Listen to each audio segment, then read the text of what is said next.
Russia incentivizes Africa by financing research on fertilizers and free grain.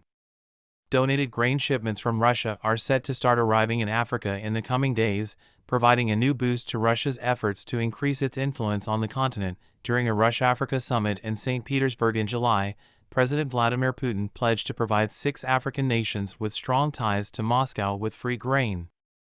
The action was taken in response to claims that the Russian conflict in Ukraine and the country's decision to withdraw from an agreement that had allowed for the Black Sea export of Ukrainian grain were driving up fertilizer and food prices worldwide, according to the Russian Agriculture Ministry, which was quoted by the Interfax news agency on November 17.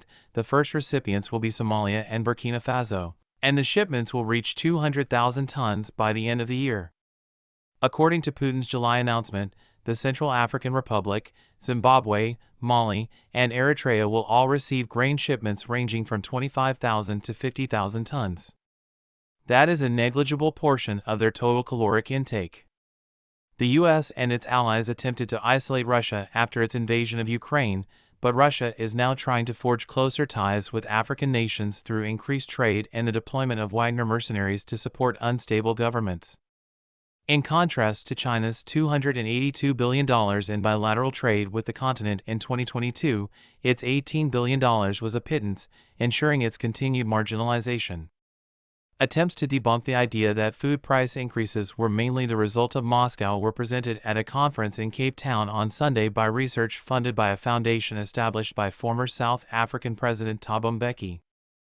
The study, which was supported by a fund established by Russian fertilizer billionaire Andrei Melnichenko, found that worldwide supplies of fertilizer and ammonia were reduced by 40.8 million tons from April 2023 onwards as a result of sanctions imposed on Russia and Belarus. When it comes to exporting grain and vegetable oil, 2 of the world's top countries are Russia and Ukraine. Russia bombed Ukrainian stores and ports, impacting global supplies of both commodities. Despite the lack of international sanctions on Russian fertilizer, exports dropped last year due to penalties levied on company owners and restrictions imposed by the banking and logistics sectors. Prices have fallen because they have since made a full recovery. The study found that while the Black Sea grain deal did help feed 95 million people, it did not guarantee that fertilizer from Russia could freely flow to global markets. It estimated that 199 million people could have been fed if that had occurred. After Russia and the UAE invaded Ukraine, the European Union and the US imposed sanctions on billionaire Viktor Melnichenko. To rally politicians in South Africa behind his calls for the European Union to address fertilizer supply shortages, he went there towards the end of last year.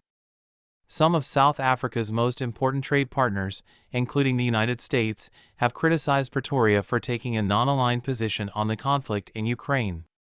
Before becoming president of South Africa from 1999 to 2008, Mbeki lived in exile in Russia during the apartheid era.